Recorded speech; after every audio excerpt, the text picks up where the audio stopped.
Okay, good afternoon, Manchester, New Hampshire, and all the surrounding areas.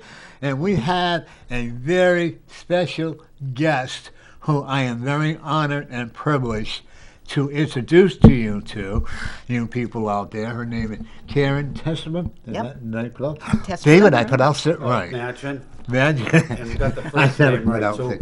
She is running for governor on a Republican ticket, am I correct? Correct. Okay. Yeah.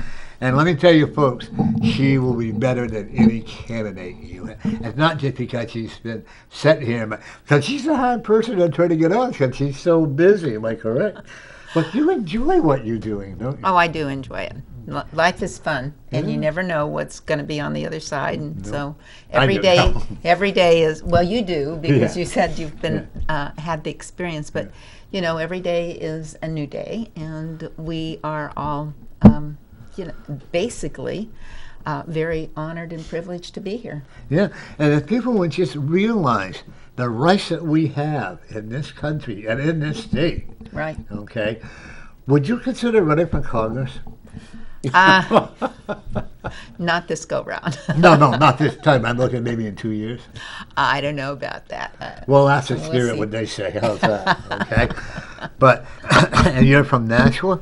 No, actually, I live up in Franklin. Franklin? Yes. Oh, I lived in Laconia. I'm a city councilor in Franklin. Oh, are you? Congratulations. Yeah, well, thank you very much. Oh, okay. Because I worked at the state school and training center in Laconia for 22 years. Okay, yeah. And the thing I like about Laconia is the Lake Winnipesaukee. Right. Oh, right. It's beautiful. Yeah, the lakes are beautiful. Yeah.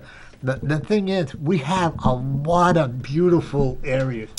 Well, so I have a story to tell about that. Okay, let's go. So when we first arrived in New Hampshire, I was talking to the realtor, and he said, "Do you want a view?" And I'm thinking, I came from the West Coast, from California, and I'm thinking, view, dollar signs, and we don't have that kind of money, right? So I said, no, we'll be fine without it. And then a couple of years later, I started driving around New Hampshire, and I'm thinking, oh my gosh, what a dumb statement to make. I should have said, yes, I'll take it.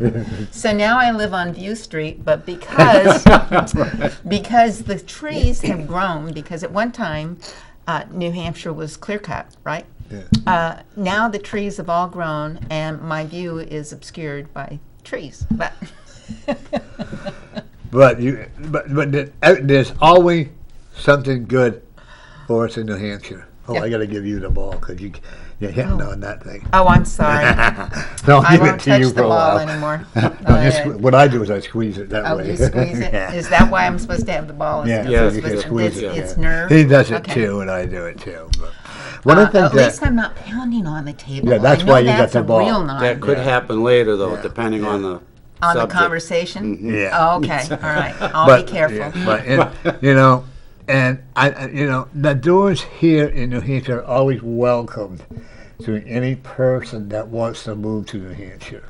Yes, they have been extremely welcoming, open doors. Good example right here. Oh, here we go, David. Right here.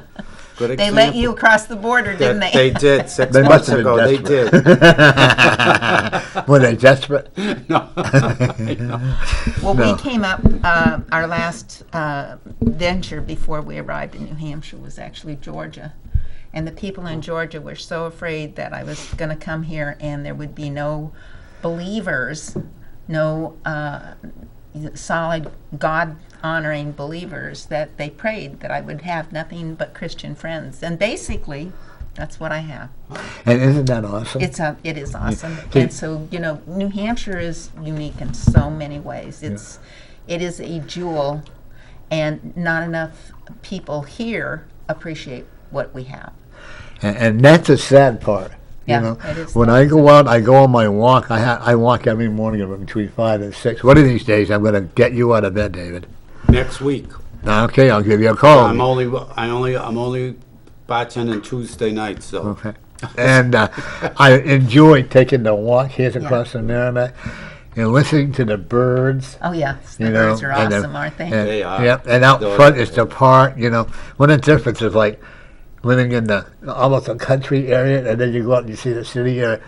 And that's what New Hampshire is all about. Well, I have to remind myself every once in a while when I get frustrated with all of the spiders in the house, right, is that in reality, if I was living in California where we used to live, when we would go in the summertime, when we would go to the mountains to go camping or to enjoy the parks up there or whatever, that's what we had. We had spiders everywhere, right? It's like, and they weren't little either. We had spiders. But the spiders are good because they eat all the other insects. That's true. So, And actually, spiders are bringing in a lot of blessings.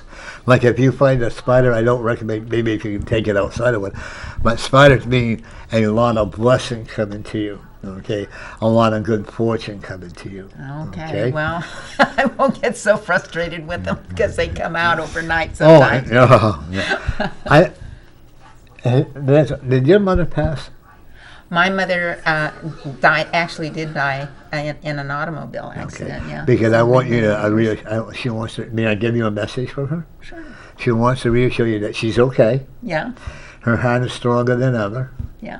And that she is very, very proud of you. No, well, thank you. Stop doubting her love for you. I don't know what that means, only you would. Okay. Okay. She knows that when you growing up, it wasn't an easy life. No, I came from a lower middle class family. My mom actually worked and put my dad through college, and he went to a school to learn how to do numbers because he was an accountant, and then we moved from one town to the next town, and at one point he was a ranch accountant. And we lived out in the ranch housing, right? And I went to school from there, and then he up and quit his job, and we had nowhere to go. We didn't know for sure if he was going to get his job back. And he has quite a story to tell too, but we won't necessarily go into that. But he wasn't sure that when he got his job that the particular judge had done what he said he was going to do. So we'll leave it at that, right? I will also tell you as well, he's with your mother. Yes, he is. Okay. They were very close. Yes, they were. And they were supportive of, just like you and your husband are supportive of each other. Yep. You may not always agree on everything. That's true. Wouldn't it be boring? It would be boring, and that's my message to anybody, is that anytime you live with another person, you're going to have disagreements. So, you make that oath in front of all of the people who were there to witness it, as well as in front of God, and you really need to work hard to keep that oath going. Oh, yeah. Well, like Scott and I have been together 25 years. I don't believe in a gay marriage, to be honest with you.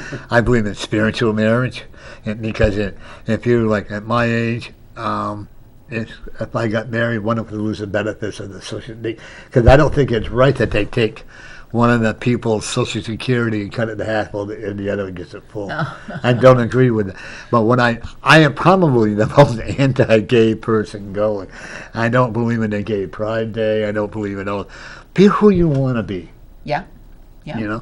You don't have to have a special month. You don't have to have a special. You have a special day every day, don't you? I do. Every day I get up is a blessing. It is. And I encourage people to count those blessings, right? Yeah. Every day when you get up. Say thank you. I'm glad I can put my feet on the floor.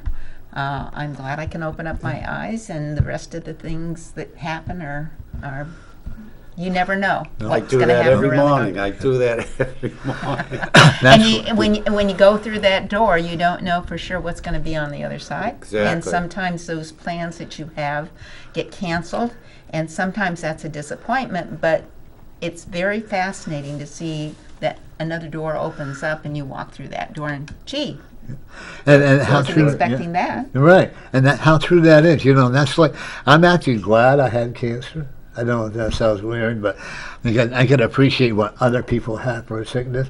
I have arthritis, and that's okay. I was blind for 5 years, and I had surgery. Everything in life, for me, happens for a reason, just like for you, Right. And now I'm going to go to the hard question. Are you ready? Do you have a question for her, Dave? Well, I want to see where the conversation goes, and then I'll come up with something. What made you decide to run for our great state of New Hampshire governor? Well, I was prodded by the Spirit to throw my hat in the first time. I was sleepless in Seattle and woke up in the middle of the night and said, you really need to run for governor. I'm going, you got to be kidding me. But my husband was on a part-time, well, he was a temporary job, right? He was supposed to be representing the New Hampshire company and working on a contract that they had out in Seattle.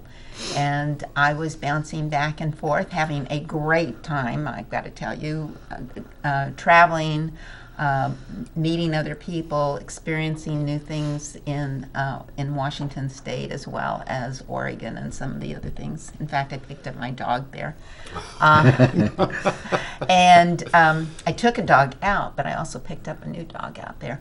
And just, having a really, really great time. And I had this inkling that I needed to run. So I came back and made my little rounds with Jack Kimball and John Stevens. Very nice man. Yes, Jack Kimball. He is a Superman.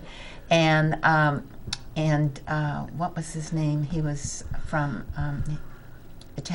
he was an Italian guy. Oh, I can't remember his name.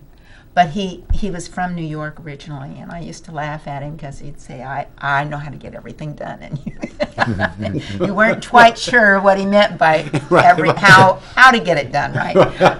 Was he going to do it legitimately, or was he going to call in on a few favors or whatever? So, yeah, right, yeah, I was never quite sure, but I think he's passed now, but he was a lot of fun. Yeah. That was a great run, and then I thought I was done. And last June, I rarely go on Facebook. So I happened to pop up on Facebook, and there was this friend of mine who said, isn't there a Republican who's going to challenge the current sitting governor? And so I figured, I've done a lot of things in New Hampshire, been participating and accomplished a lot. And I have nothing to lose. I've done it, and so why not? Right. So I contacted one of the groups that was expressing some dissatisfaction, and I said, do you really have anybody else that's going to run? Because I'd heard there were some names being tossed around. And he said, really, we don't have anybody that's committed at this time. And I said, well, I'll consider it. And then I got a phone call from somebody else who said, there's an open state rep seat, and we need you in the state rep more than we need you as governor. And I said, okay, fine, that's great. Well, one of the fellows that we were talking to or had thought about encouraging to run, we figured that there's no way he's going to run because he's a senior. He has grandchildren and new ones on the way and so forth, and he's probably not going to do it. Well, he called me on Friday, and he said, are you going to run for this seat or am I? And I laughed at him, and I said, well, if you run for it, that means I have to run for governor. And he says, well, I'm thinking about it. I'll let you know over the weekend. So on Monday morning, he called me. I just filed my papers. And I said, well, I guess that means I have to run. So I called a group of people and wanted to have that photo op set up. And because of the situation over the last year, we were now doing everything outside. All the sign-ups were being done outside, everything, right? So I figured, got to have a photo op. I got to have people there. Got to look organized, right?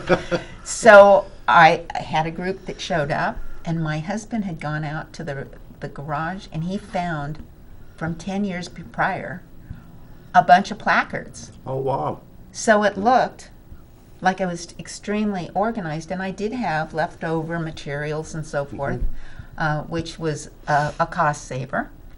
And I put my name on, I went in, I signed up, and in that short 3 months until the primary, the people came out in droves to help.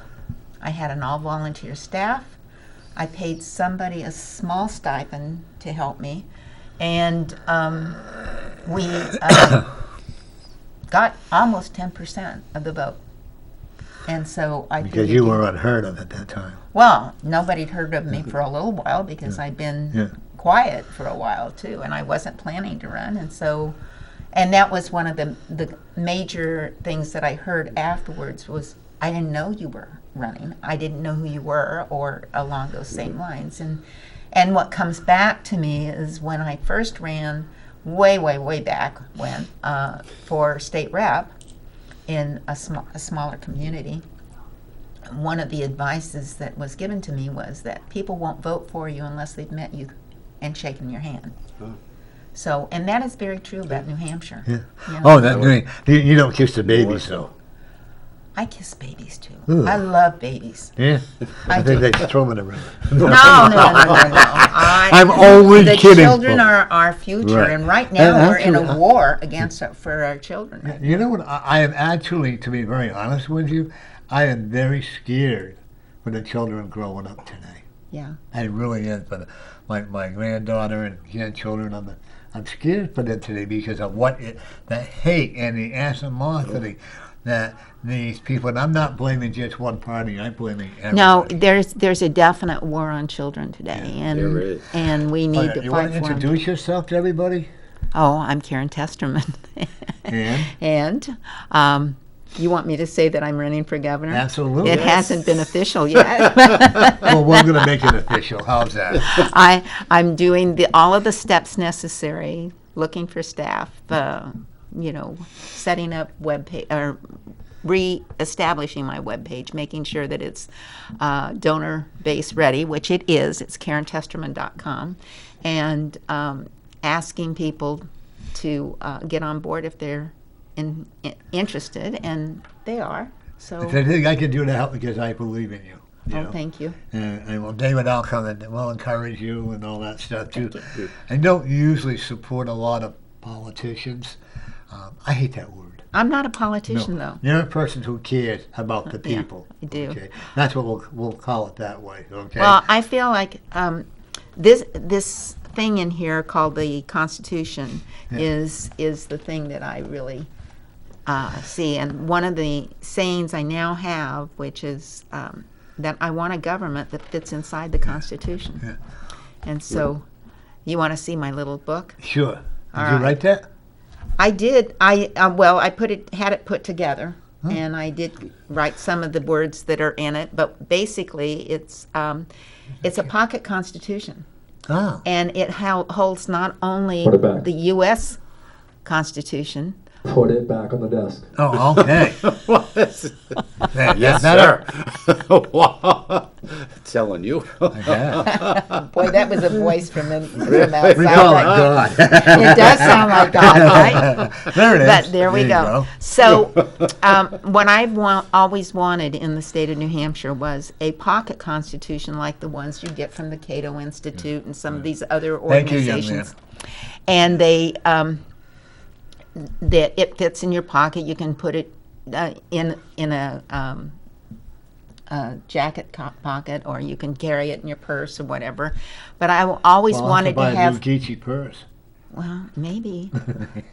You might just be able to put it in your blazer. Oh, okay. So, but the nice thing about this one is it has not only the U.S. Constitution and the Bill of Rights and the amendments that go with it, but it also has the New Hampshire Constitution, and it's got a double whammy on it because it has the original 1783 signed Constitution in it. So you can compare what it is today with what it was originally. And there are some differences, some very distinct differences. Plus, it has things like the Ten Commandments, and actually, the one thing that I really, really like in it Feel free to read. is there is a section back here that says how to analyze proposed legislation with questions. 5 questions. The first one is, and this is the one that our legislators, our senators, whether it's at the local level, state level, going all the way up, they don't all pay attention to it, but does the Constitution allow it?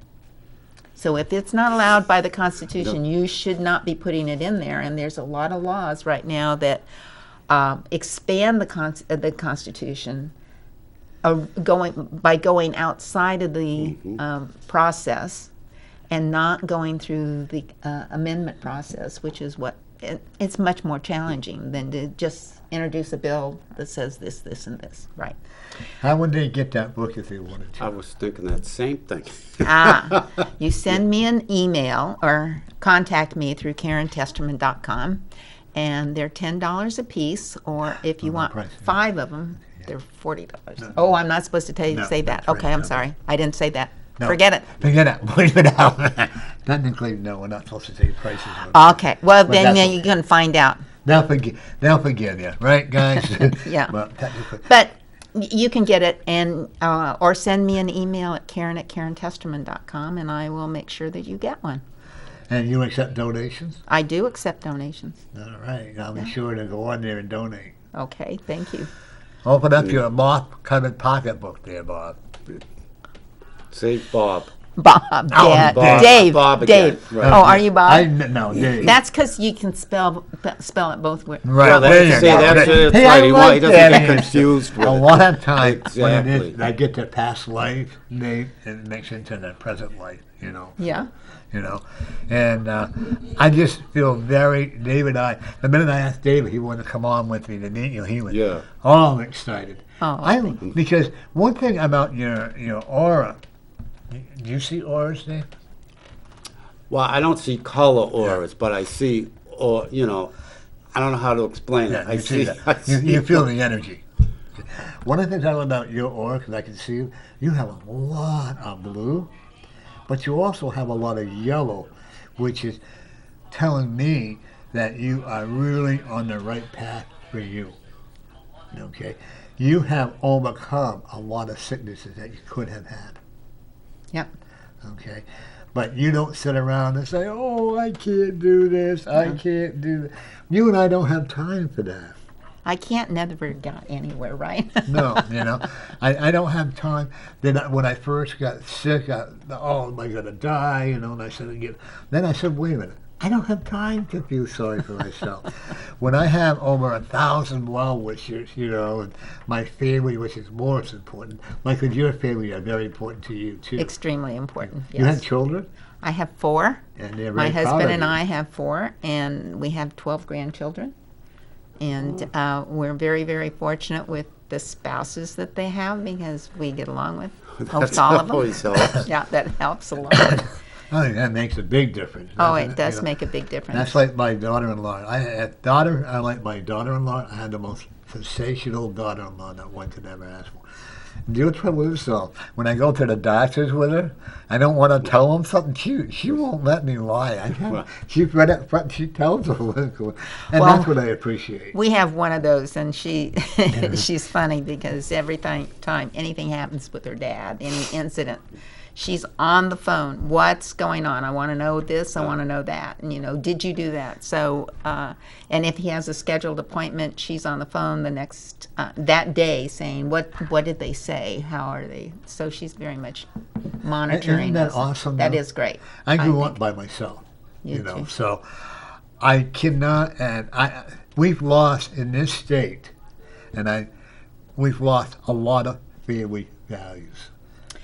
All over the country, we've lost family. But I want, It's really well. New Hampshire is having a problem, and that was one of the reasons that when I came to New Hampshire, I was looking for the Family Policy Council that was actually spurred by Dr. James Dobson, and he actually came from USC, I think, the University of Southern California. Oh, but yeah. at any rate, he had his focus on the family had started state organizations that looked at public policy, what was going on, and then tried to educate the public with well-researched information so that our policymakers and the public would get involved with solving those those situations so that we would have more emphasis on the family, because if the family unit falls apart, the country falls apart. Absolutely.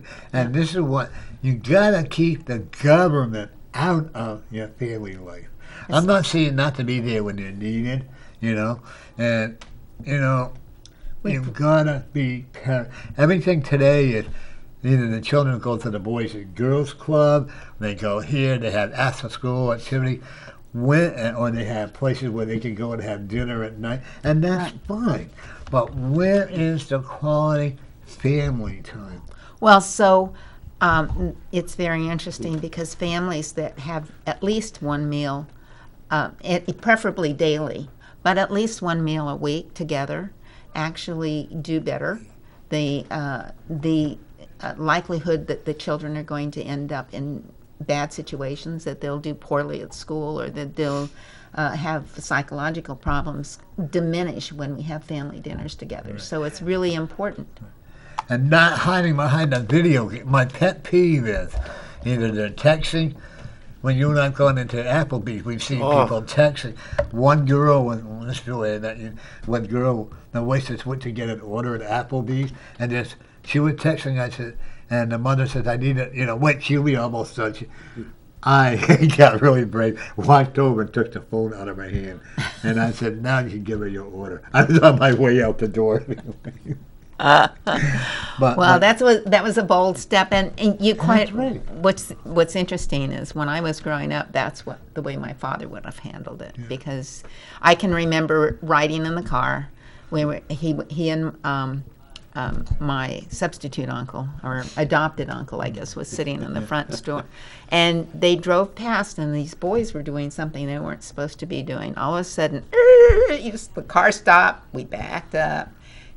Dad and Uncle Dale got out. They went over. They talked to the boys. They came back, got in the car, and we went on home. Because you addressed the problem when you were there. You didn't say, "Oh, it's somebody else's responsibility," or you didn't call the police and say, "Come rescue us," or whatever. We weren't reliant on somebody else who took the personal responsibility to make sure that something positive happened. I used to be horrible with waitresses. I really did. I literally looked down on them.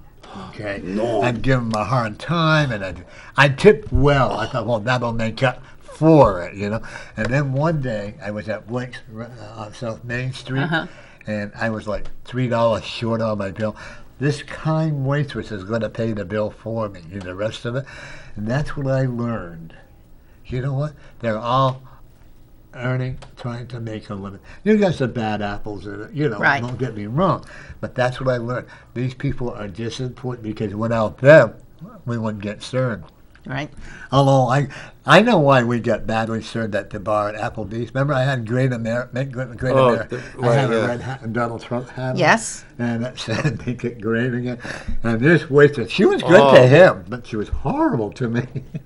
Well, I had make New Hampshire great again hats. You got one of them? Oh. I do have them. Oh, well, I'm going to be sending in the donations. I want one. Okay. Folks, if you would like to give us a call, Miss Karen would enjoy conversing with you. Another big word I used. Wow. Yeah.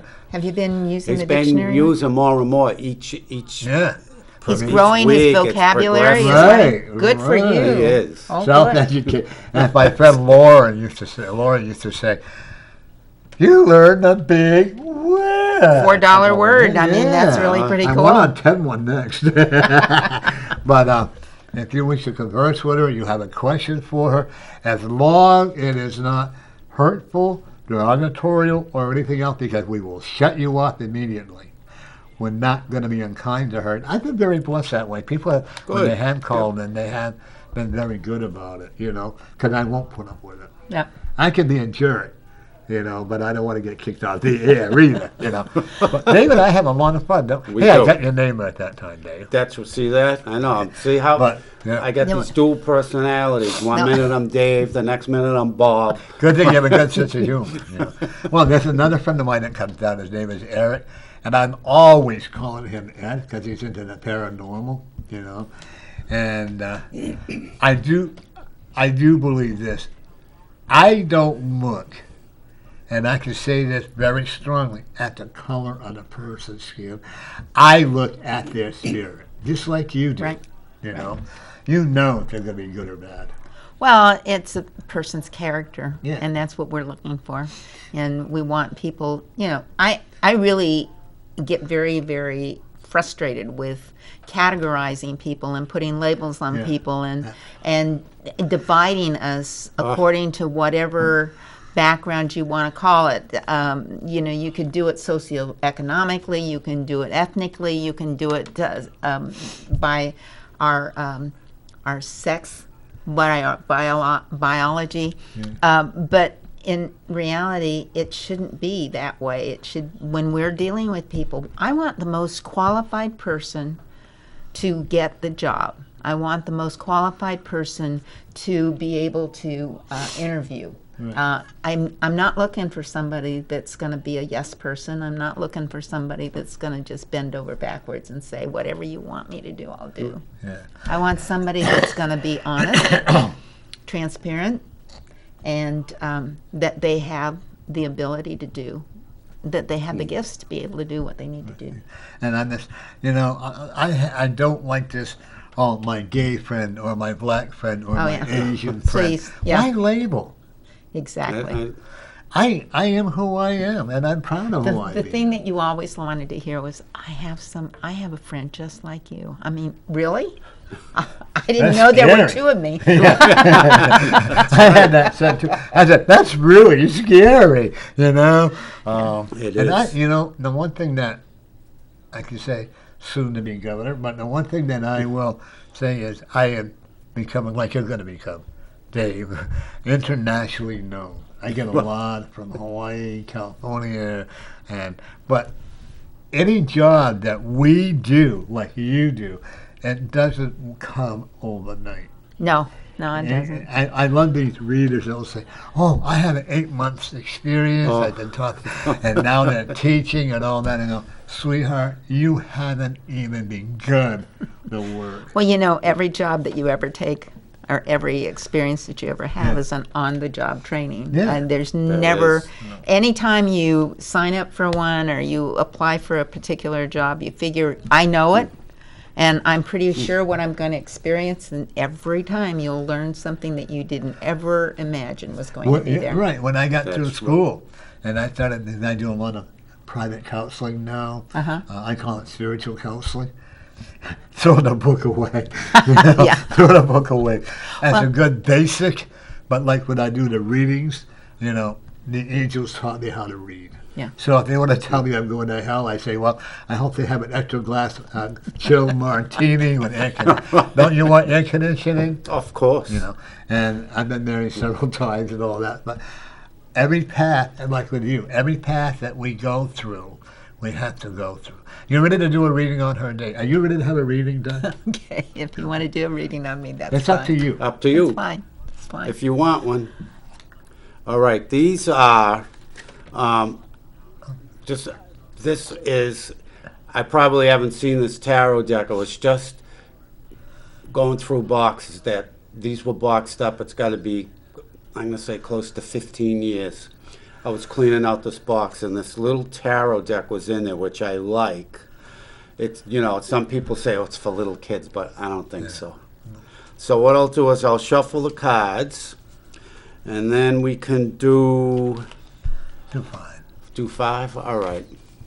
So what I'll do is, let me put this over here. I'll spread them out, and We will not, we will not say anything that will embarrass you, I promise. I'll spread them out, and what I'll do is I'll wave my hand over them, and you tell me when to stop, and that's the card I'll pick. All right? All right. Okay, stop. Okay. That's a good card. They're all They're all all going to good be. cards. All right. Stop. I can tell. Stop. All right. 2 more. 2 more, huh? Stop. All right. Last one. Stop. All right. Let's see what we have. So. Karen Testerman is going to be getting a reading. However, if you have a question for her, don't be afraid. Don't be afraid to give- ask. I'll see if I can answer. All right. You will. So. We start. All right.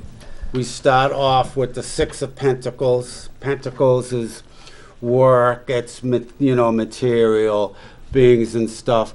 So, of course, it's got the reddish tone in there, which I like. To me, that's strength. And as you can see, it's also in the card, it's an older gentleman type person. So we see, we relate this to you, filled with wisdom and good tidings. And, you got people looking up to you, people looking for help that, David, hold up. Well, There you go. There. people that, I'm trying to get it so Yeah, it doesn't that's fine. glare Yeah. No, there. it doesn't glare. Right. So, and people, they're looking up, see, to like leadership, and you even, there's a feather in your cap, so it's even, a more so of sort of like a pronunciation, like, yes, I am here, I do have the wisdom, I have the knowledge, I have the wherewithal, you've done all the research, so, and that's a fantastic starting point. And, okay, I forgot which one. So There you go. all right, so now we're into the Four of Rods. Rods is sort of like direction, or, things you want to accomplish for yourself, different types of, I always look at rods as, different options that you have. So you have the Four of Rods here, and as you can see also, there's some people that are close, close associates of you. And as you can see, there's the yacht, so you're ready to go under and come to a whole new beginning there. And you can see there's the castle in the background. So, there's the pathway to Concord right there.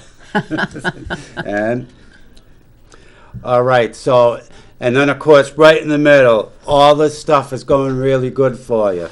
And then if you look at it, it's the Nine of Swords. But I know it doesn't look really so great in this card, right? The Nine of Swords.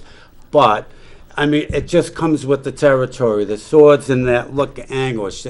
Let's face it, especially, running for governor, statewide office, I'm sure there's a lot of things weighing heavy on you. You have a lot of, decisions that you make. It's one thing, when you make decisions in your everyday life.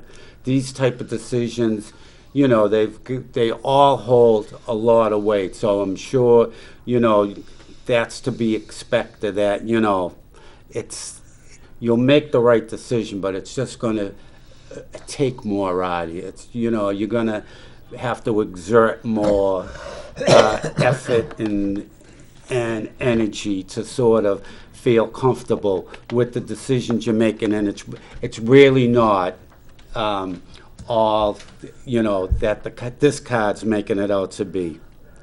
And of course, you're sorting everything out, and now we have the King of Rods. So again, somebody with a lot of maturity, someone who's not sort of, gone through all the, life experiences and. Play blurry, Dave. Oh, There you go. and,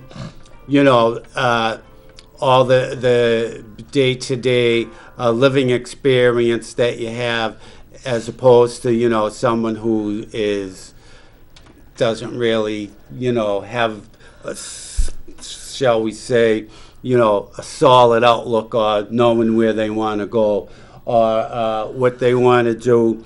There's someone, you're looking forward, even though we'll say the mountains there are obstacles. You're not afraid to mount and overcome these obstacles. You got that direction, you have that ambition, you're focused, and you're heading right down the path. And of course, here we are. So all this, we're at the Eight of Swords, of course, all right? Again, you have all these issues. So the thing is, with this one, the Eight of Swords, you could see that she's got the blindfold on, all right? Again, it's all sort of going to be up to you whether, but I'm sure it will be go with you just from listening to your talk. You have to take off the blinders, expand your vision, which from talking to you, you do, face the issues, weigh them, each side, good, bad, or, like they say, pros and cons. And that's, to me, is just, it's not a major hurdle, but to me, it's just a minor hurdle that it's, sort of, if you go back to this card, the Nine of Swords, it's just, once you sort of, look at what's going on and what's surrounding you and the energy that you feel, and the sort of more you accept it and realize that it's just for a short time being, you'll move right along without hesitation. Very interesting. One thing I know about you is that you're very honest. And you will always, before you make any decision, you weigh it out, the pros and the cons of everything. And then you always ask your higher power for the help to make the right decision. Mm-hmm. Okay? Your husband is very supportive, isn't he? Yes. Yeah. Okay. He doesn't understand you at times. Well, that's true. Nobody understands me at times. Would you want everybody to understand you? I No. think that would be rather boring, wouldn't it? Then they know how to play you. I mean, Yeah. you don't need to do that. Then you'd end up with all those yes people. Oh, right? yeah, exactly. We don't need that. That's the guy hating wants to have it. Yes, sir, or no, sir, no, sir. Right, that's you know what you they get. don't mean it. Yeah. This is where you find out who your true friends are. True. by this, That's okay? exactly right. And I see you getting a lot of support this year. A lot more, okay? Because you're persistent. You lose a lot of sleep worrying about different things. I guess I do. I guess I do. Okay. Yeah. And your Nine of mother told me to Swords. tell you that your mother and your grandmother have told me to tell you that they got your back. Okay, thank you. Okay. I'm going to do a quick one here. I'm going to shuffle these for me. Oh, okay. I have a feeling you and I are going to work together. We usually do. Right. You do what? Usually confirm what each other's saying. Well, Mostly you'll the- see yeah. when the cards come up. Yeah. But, I just got to tell you, I don't see colors and auras, but your aura is so strong. And if you could see the energy that's coming off you, it's just incredible. It's And I agree with that. fantastic. Because her energy is what she wants to do to help save Well- New Hampshire. Well, that's what New Hampshire needs. The whole country needs it, actually, but a good Pick start. out 5. Pick out 5, huh? Okay, let's try this one. And this one. I'm going to go this way.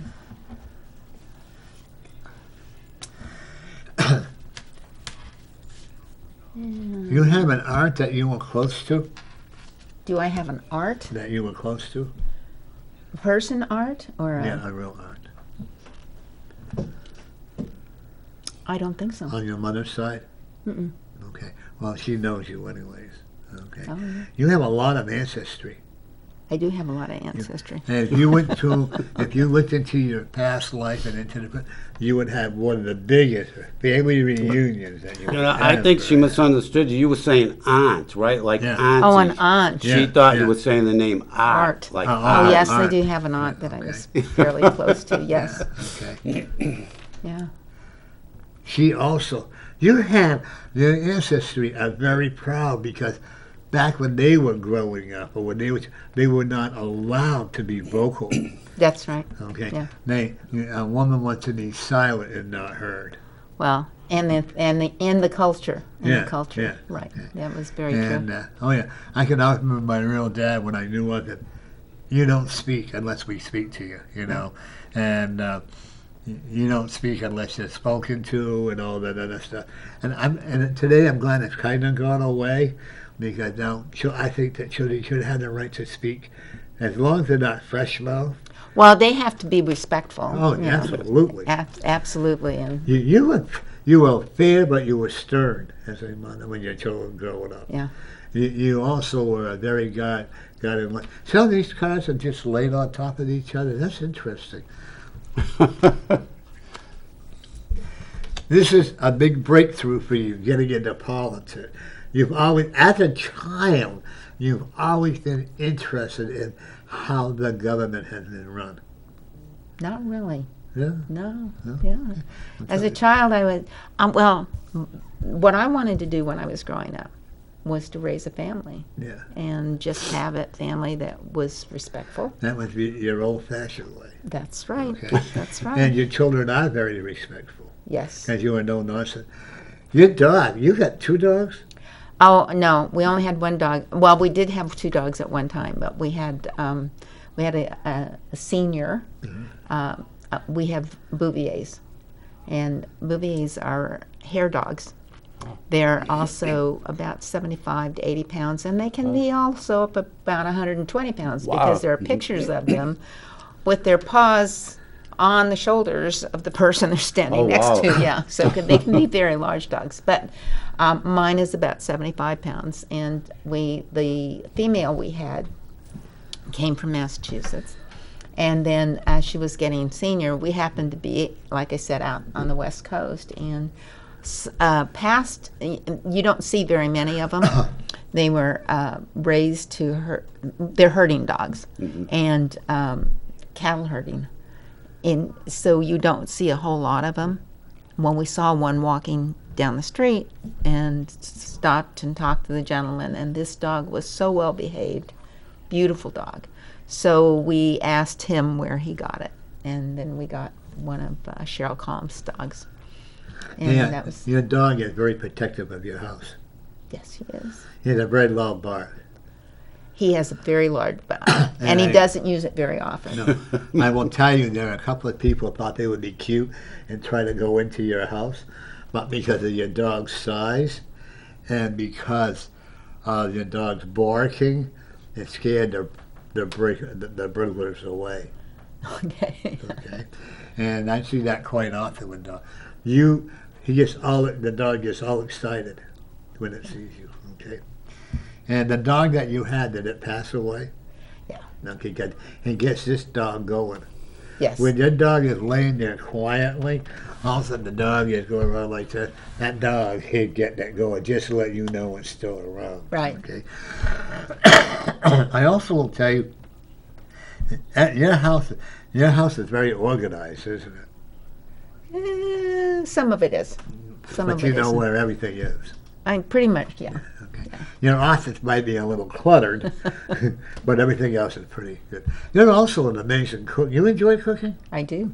Because that helps you to relax, doesn't it? Yeah. And when you're cooking, you don't like anybody in the kitchen while you're doing it. They When can you- be in the kitchen. They just can't be Don't in the talk. way. There you go. Okay. I also will tell you, this is a year for you for a lot of victory. A lot of health-wise, I'm going to tell you now, you do need to take some vitamins. But health-wise, I see a lot of more improvement. I'm looking at a lot of strong victories where you are. You're also buying another house. I am? Okay. You have a house on the lake? No, And you want one? no. Well, you better be prepared for one. Okay. But the one thing that you are You sure it's not in Concord? well, that could be the governor's mansion. Would you live in the governor's mansion? No, probably not. But it's a lovely place. Yeah. That's a lot of stories in that Yeah, place. there are. There are a lot of stories in that place. Peterson was his name, that Yeah. one that got caught with that 18-year-old Oh, girl, dear. and all the alarms went off and all that. But the one thing about you is that you do not know how to lie. No matter how kinda hard, hard yeah. you try, because you would twist it all around. This is what makes you the honest person, okay? And I do see I just see a strong victory for you, okay? And I think it's going to be coming a lot better than what you had anticipated. Don't be so hard on yourself. Okay. You understand what I mean by Right. that? Doesn't your husband tell you that too? No. No, He well, he doesn't should. tell me a lot. Do you He's two quiet. communicate with each other? Yeah, we do. Good. He's going to get a speeding ticket. Boy, and you're going to pick on him. Well, yeah. All right. Okay. He's been very, very careful of late. Good. Let's keep it that way, okay? You know, downstairs I met some beautiful people that were having the Mexican food and stuff, and I told one of the ladies I whispered to, I said, "You're going to get caught shoplifting. Cut it out." She said, "Oh my God, how did you?" Oh my gosh.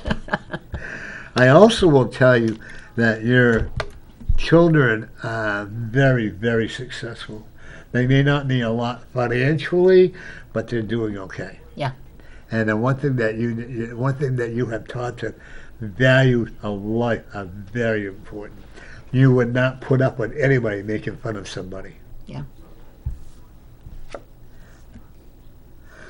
Sometimes you're too trusting. That's true. Okay. The ones that seem like you trust the most are the ones that hurt you the most. Mm-hmm. Okay, that weigh out the trust. But the people that you're going to be getting to help you on your campaign are going to be very trustworthy. Okay, because we want a change. Remember that, folks. We want a change in the We do. governorship. And I'm very disappointed in the governor we have today. A lot of things I don't agree that he passed. I do agree with the Second Amendment right. Oh, yes. Okay, I do. and but don't be quite so trusting of people. You can trust your husband. How you've been married a long time, huh? Yeah. Almost 40 years. More than 40 years. More than 40 years. Oh my God! I couldn't even picture that. My longest marriage was 14.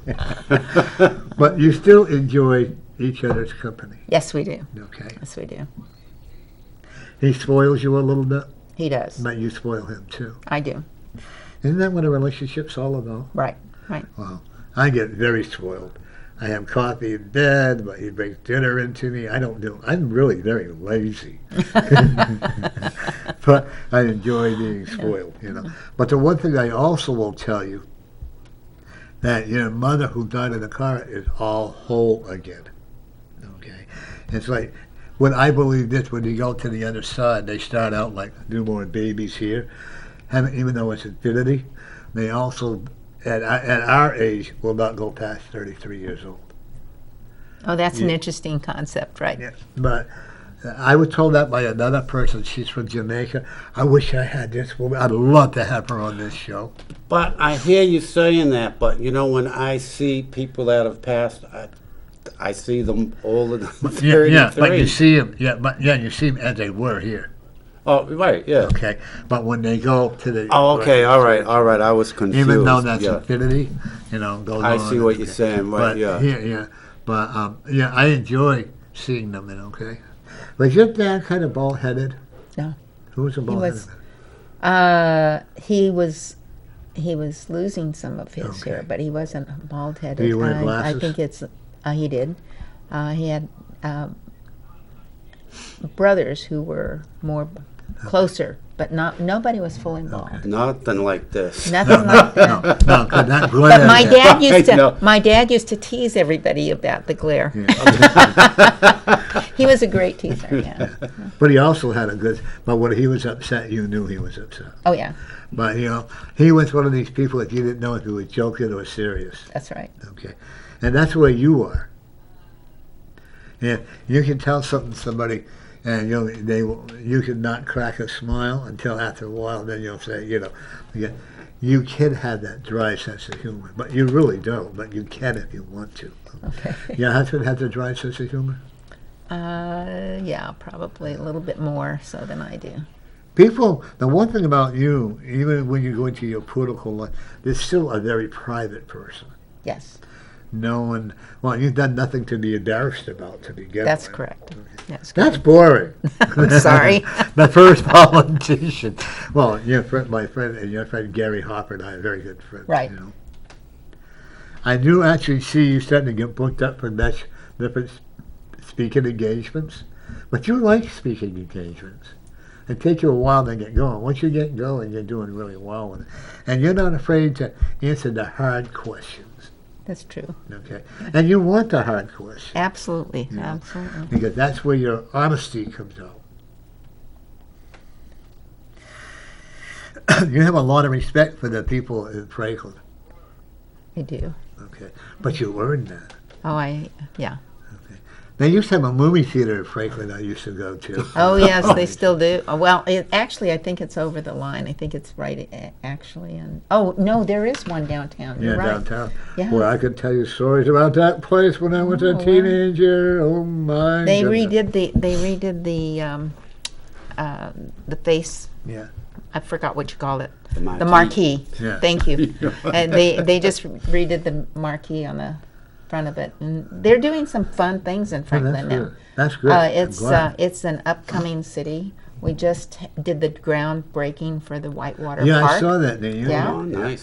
And they kicked off the tourist season at the new Mill City Park, which is going to be a place where people can go camping and actually picnicking and so forth, right next to the river.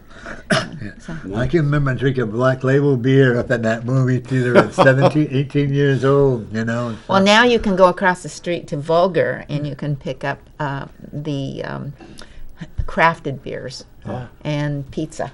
Yeah. And so a lot of new things are happening in Franklin. That's good. Yeah, I'm glad that I love seeing towns prosper. right. When I left Laconia, it was kind of a dead town. When I first moved to Laconia, it was like thriving. Scott and Williams was a big, big company. Then they went down, then they downsized. Then they had now all these big factories. Then they put that little mall in there that ruined Oh, yeah. everything, Yeah. you know. So much. I love the old tradition. I truly believe in the old traditions is what's going to bring people back. Okay.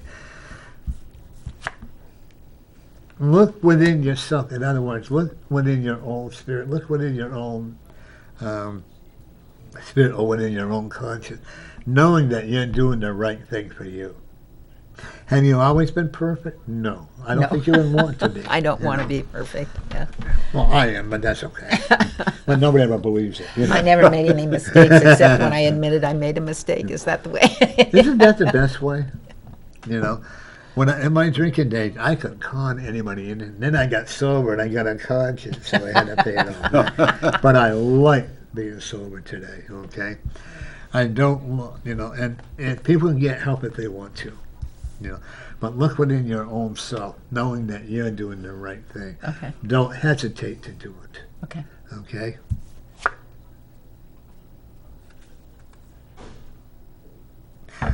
Be a little more self-involved within you.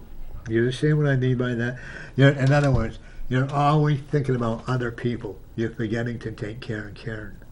Karen needs to look after Karen too.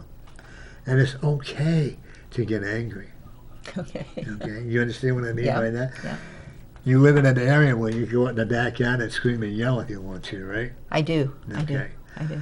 And I can throw eggs at the tree too. There you go. Nothing wrong with it. Because it's okay to go out and say, I've had it. I can't take this anymore. Blah blah blah blah. You release that energy. You don't always have to be upfront and nice, because all that does is cause you a thing to be like a volcano ready Right, to right. explode. You know, and or write it out. I have to see you writing a book.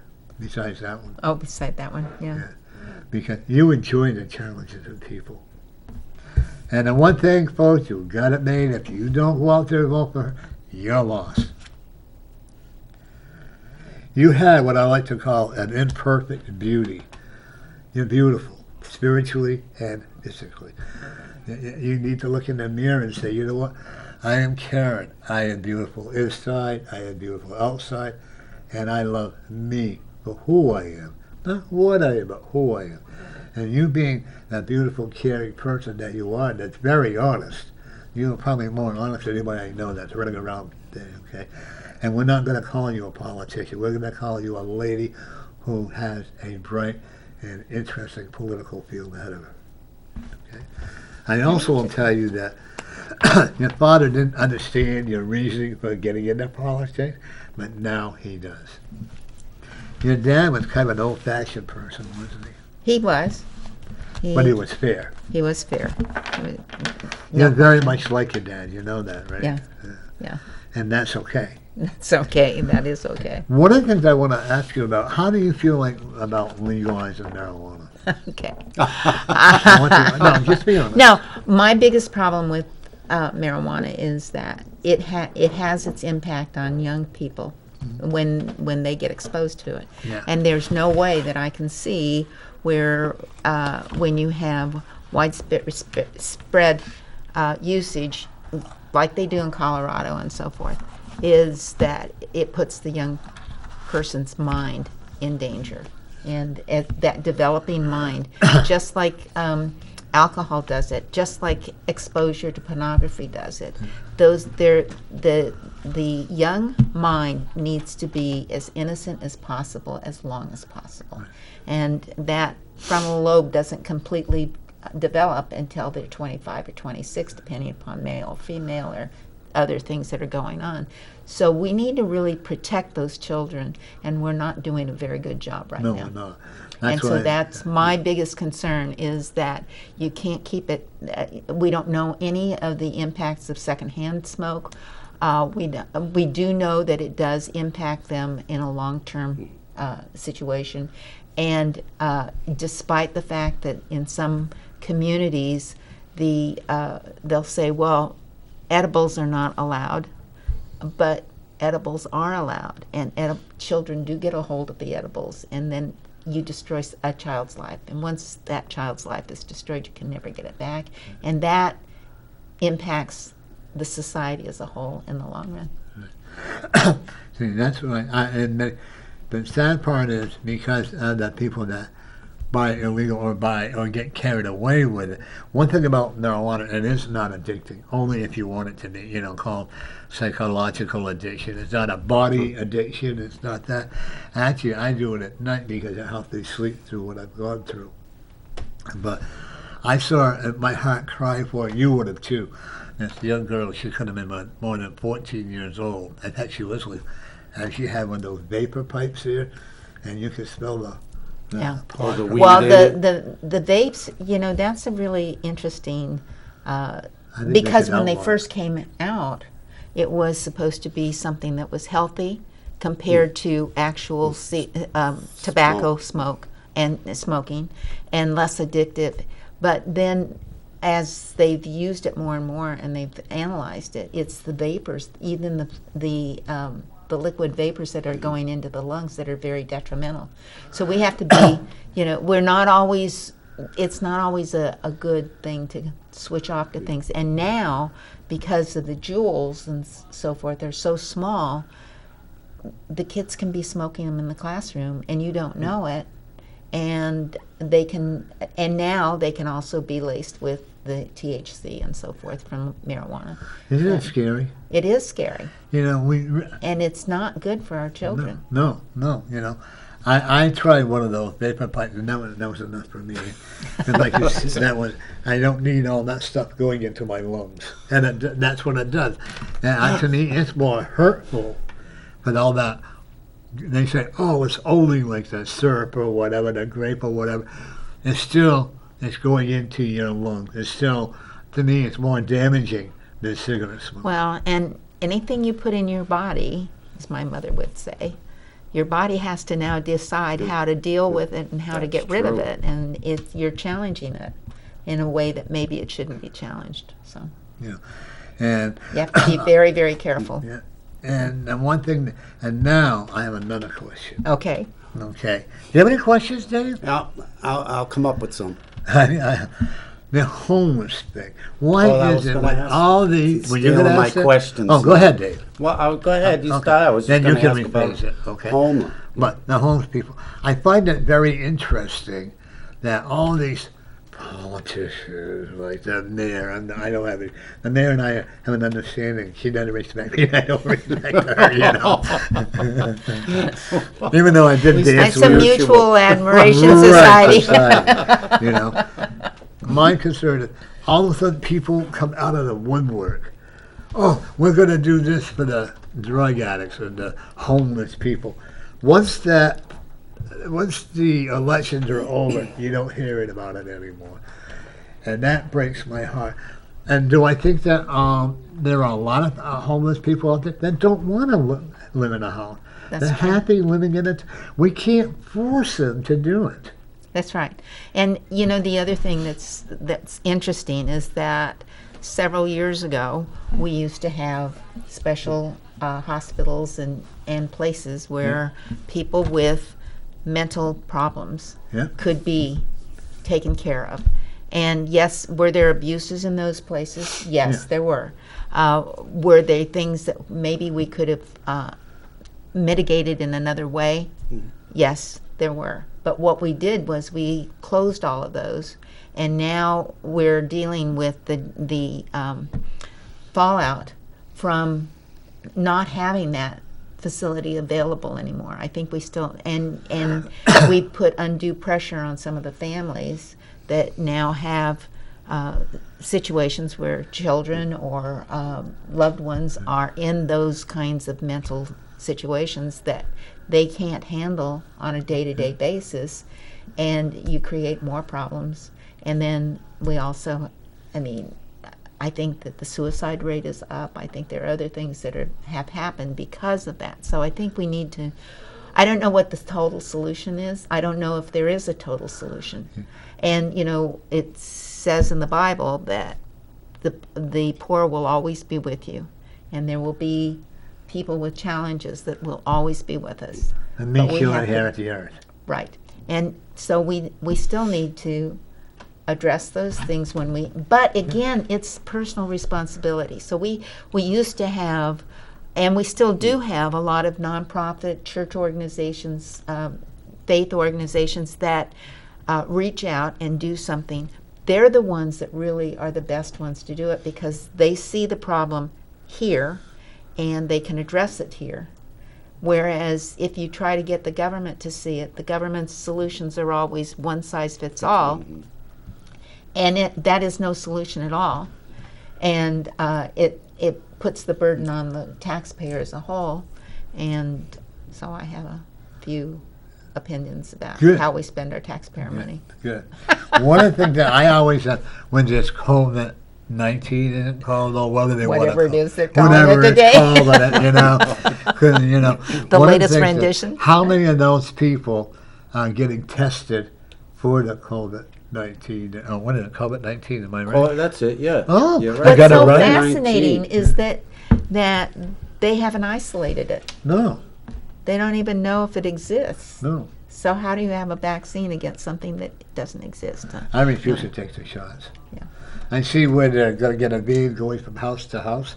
I'm sorry. I'm not. Well, that's where you need this Constitution. That's, Yeah. I agree. And you I need mean, to know your rights and read up on them and make sure that you're asking the right questions when they come knocking on your door. So say, I want to see the warrant. First of all, I want to see your credentials. Second of all, I want to know who you are. And by the way, please exit my property because you have no right to be here. Exactly. But, you know, it's true what she says. I told you the story about, you know, people lose, you know, they don't know what's going on because they don't know their rights. That's right. And I told you the story. Just I'll repeat it because it's really quick. I know in Mass, a state trooper was telling me this. You get pulled over for DUI, and you're not over the limit, but you're real close. You know, they make you take the breathalyzer. You're real close. They'll tell you to follow them to the station, and you're going to have to retake the breathalyzer. Because they're figuring if you're real, say like 100th off or a 10th off, whatever it is, right? They figure by the time you get back to the station, your body absorbs more alcohol. So when you get back to the station, when you blow in the breathalyzer, you're blowing over, right? What people don't know is once you blow into the breathalyzer once, you don't have to take it again. And see, people don't know their rights. They're doing it twice, and they're So you know, I like the fact that they want you to follow them. Yeah. right, yeah. That makes a lot of sense. Do Yeah. you think that they're over the limit or close to over the limit, and so you're going to have them Right. follow I you? will say, or they take them, would you come down to the station with me? Or they drive them down, but still. But it's a perfect example of people not knowing their rights and Right. how, they get Also, overrun. people don't know that you do not have to roll your window all the way down. No. Just enough to give them your driver's license, your insurance card, and your registration. All you have to do. Because when you roll that window down, you're inviting trouble. Okay? And they could get upset with you, but I did that one time. The cop said, I said, roll your window down. I go, no, I don't have to.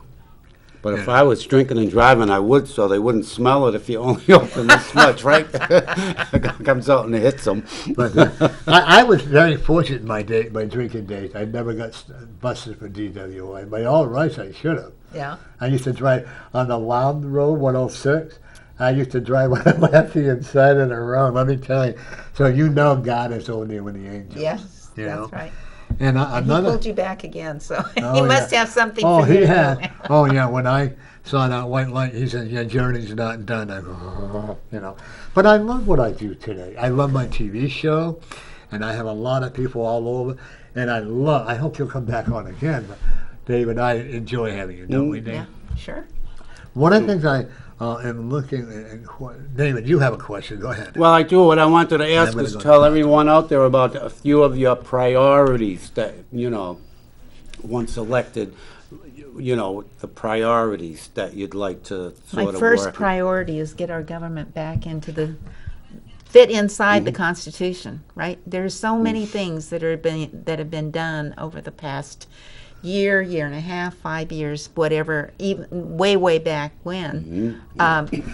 It's really interesting. Like here, you have in 1984 there was a constitutional amendment that said In New Hampshire? in New Hampshire that said that the budget bill was supposed to be strictly numbers. What was the budget, the total number, where was it going to be allocated, how was it going to be trusted, but not any policy, no policy. And so someplace along the line, I think the legislators decided that they would have a policy bill that goes with it, which we now call HB2. Okay. And that's not outside of what's in this Constitution. So how did they do that? And I think we need to start looking at those things. As far as priorities go, I want someone who's going to look at the different departments. Many of our departments are run with federal dollars, and I would like to find out how much of our departments are run by federal dollars and which departments are really allowed in this document. How many of the departments do we have? How many of the commissions do we have, and so forth, that are really not inside what this document says that we're supposed to be doing. And one of the things that I've learned also is that the General Court, which is the House of Representatives and the Senate, their primary purpose as the General Court, and the reason they're called a General Court is because they're supposed to be addressing the grievances of the people. So not necessarily coming up and telling people what rights they have and what they can and cannot do, but their real responsibility is to protect our God-given rights that are outlined here. And I don't know how many people realize it, but New Hampshire has not just 10 Bill of Rights. New Hampshire has 39 different Bill of Rights. Wow. 39. That's a lot. That's a lot. Okay. And if you research it, go back and look at the ratification of the U.S. Constitution and what the conversations went on that was written by the different states on what they wanted. Some of the states wrote nothing, but New Hampshire and South Carolina both said that they wanted anything that wasn't protected in here or allowed in here in the U.S., I mean in the New Hampshire state constitution, was left for the people. And they wanted to make sure, or the state, right, they wanted to make sure that the U.S. Constitution did not overextend itself. And that's what they're trying to do today. Oh, that's what they definitely are. do today. They overextend themselves left and right. So are you getting ready for that grenade to come in? Oh, yes. Oh, what not? You know, the thing that scares me the most is that people still think that I don't call him our president. I mean, people still think that Joe Biden can do no wrong. Yeah, that's pretty frightening. Yeah. It really is. It is. Well, and especially when our borders don't mean anything. You know, so many things he's ignoring. Mm-hmm. And by the way, sending them into our local communities. And you know, not that they're bad, because in some cases you find out that they're skilled and so forth. It's fine if they're skilled people that can take care of themselves and they're not medically dangerous to us in any way, and that they themselves are responsible, that they want to assimilate into our country. We welcome them. That's what America's been about since its beginning. But we want you to be personally responsible, and that's something that you push. Using the bully pulpit to talk to the citizens of New Hampshire and giving them the things that they really need to know and understand. The office of the governor is very limited in reality, and not overextending that and living by the limitations is really more what we need to do in the long run. So there are a lot of things that will be out there as far as priorities in getting things done, but you know, it's like right now we have we filled with the latest revenue and so forth, we filled the rainy day fund, and there's extra money. Well, why aren't we giving that extra money back to the taxpayers? Don't tell me that you cannot find a way to do that. And yet that's what we're told. That's what the legislators are told. They're always running up against that challenge. So. With all that extra money, why can't they improve the highways?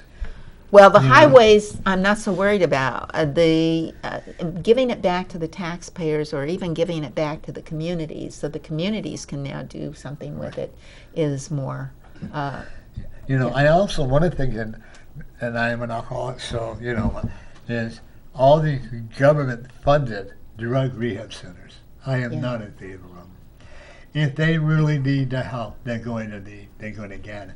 But the court says I have to go to a meeting, or the court says I have to, or they go to the rehab center so they don't have to. Boy, I'll tell you what, I've locked down about not getting in a lot of trouble. But and you're going to an AA meeting, and I have nothing wrong against AA. I think AA is a great program. Yeah, I really do. But when you get to court saying, well, you're going to go to AA or you're going to go to a rehab center, why should your tax dollars and my tax dollars have to pay for them to do that? I think it's really interesting because Alex, what's Alex's last name that does the Common Man? Oh, yeah. I know. Alex Ray. Right. So Alex actually funded at the Webster House. It was originally the Webster House. I don't think it's still under the original diagram or not. But at any rate, when he established that in Franklin, that was a last resort, supposedly. So I'm kind of wondering if that shouldn't be the first resort, because in order to be at that particular rehab center, you had to pay for it. Yeah. It wasn't on somebody else's. It was your dollar that went into it. And many times when we have to pay for it out of ourselves and somebody's not giving it to us, we now take a little bit of different approach to it, right? And we get a little bit more interested in doing something for it. And I think we have to also make work the honorable thing to do again, because right now, with all of the free money that's flying left and right and everything place, we don't have any honor in work. We don't get the what is it? This pride. Well, they supposedly want this in all of our schools. We want our children to be self-confident and so forth like that, but we won't let them do individual work. We want them all to do group work. That doesn't work. No. You have to be able to see that even if you're just sweeping the floor and you see that it's clean afterwards, and somebody comes along and says, "That's a good job, you did a good job," then that builds your self-confidence, that builds your self-awareness and so forth, and that's really what we need to do more of. Yeah. I was a janitor at one time when I was going to go to school, and you're absolutely right. I when I need a full shine, I worked at the Belmont Mall. There used to be theirs there, and I used to take I enjoyed doing it because you'd hear it, But unfortunately, there's also a YouTube or a video up there, and they're showing that there are no janitors in Japan. Now, I don't know if this is all throughout Japan or not, but they show how the children are actually down on the floor. They're scrubbing the floor. They're taking out the trash. They're doing all of the things that it is for taking care of their room, right? And so not relying on somebody else to do it, but they're doing it. What I love about the people, I have a lot of people. I have a friend that lives in Telford, Mass, and she owns a Japanese restaurant. You like Japanese food? I do like that. We'll have to go sometime to have some good Japanese food. Okay. And I'm always amazed at how close you were very close to your parents. And I have some very dear friends who moved to Ohio that live from Nepal, originally from Beijing to Nepal. The closeness that they have in their family. What the hell has happened to our? It's a certain amount of respect, but it was also, we shouldn't necessarily demean the the corrections that we used to do for our children and so forth like that. Because I can remember we had a foreign exchange student for a weekend, and my daughter talked back to her father, or was mouthing off the way American teenagers do, right? She was appalled. She was just absolutely, you can't talk to your daddy that way. I mean, it was just really very, very evident to her. It was a lack of respect. Your father says something, yes, sir, and you did what he said to. And it used to be that way. Dad would. There's something about the tenor of a man's voice that children listen to a little bit more than they do this tender, nourishing sound of the mother's voice. And mom can say it 20 times. Dad walks in and says it once, and that's it. So every child needs that. They need both mom and dad to give them those. My force mother would say, "Wait till your father gets home." I said, "Well, he's never coming home." My mother said that. I'd go right in the room. When he did come home, I knew I was in trouble. And all my dad had to do was tip his hat and start whistling, and I knew I was in trouble. Yeah. But and I really do not see any harm in spanking a child on the buttocks. You don't have to use a metal broom. You don't have to use a broom. You don't have to hit him in the face or whatever. Do I think? But when you do, I'm a firm believer. If you're going to punish a child, explain what you're doing to the child and why you're doing it. The worst thing in the world is being told to go. There's the bathroom over there. I'll meet you in the bathroom. Then you knew. And you never knew what was coming out of that bathroom. I had one grandmother, adopted grandmother, who used to say that, and we'd go into the bathroom, and usually it was just a firm talking to, but you dreaded the trip to the bathroom. I mean, you just dreaded it. My voice and mother say, like you just said, go into that room and I'll be in. And I'd sit there for an hour and a half. What am I going to, what's she going to, then she said, you can come out now. I go, oh. She said, "Did you learn anything?" I said, "Yeah, learn not to sass you back." Yeah. Right. We were all taught how to respect our parents. Yeah. Well, and I can remember too in our public schools that you didn't cross things in the public schools, because if you did, you were expelled. I mean, and I was close to it at one point. I was in the 4th grade, and I used to stand up for my friends, and I had an argument with my best friend, as a matter of fact, and I told her to take back something that she'd said to somebody else, and she didn't, so I socked her, I think. But at any rate, I was sitting in the principal's office, and my mother had been called, and they were getting ready to say, "That's it, you have to take her out of school and find another location for her because she's not fitting in."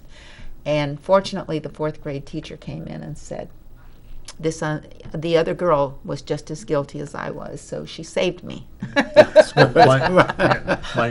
that was the thing. If you didn't fit in, you were asked to leave. I was It the wasn't same the way. responsibility of the public to educate you. Now, I never fit in the schools. Yeah. I never did it, so because I had a hair lip, I had a learning disability, and I couldn't see. But you know what? You can always overcome all of that. My granddaughter was bullied in one of the local schools here, in the middle school. The teacher was the biggest bully. And my granddaughter used to wear a brace. And finally, she said, "I'm not wearing that brace anymore because the teacher screamed at her and yelled, 'Well, nobody's going to do you any favor if I pick it up, that pen for you because she had dropped something.'" The gentleman being nice to her. And are the students at fault? Yeah, but so are the teachers. Right. And So was our president at the time. and I hate the way education. Why do we have to teach the children transgender? Why do we have to teach them it's okay, to be gay? We're supposed to be giving our children the tools they need to advance in the world. So they need to know how to read. They Right. need to know how to cursive write.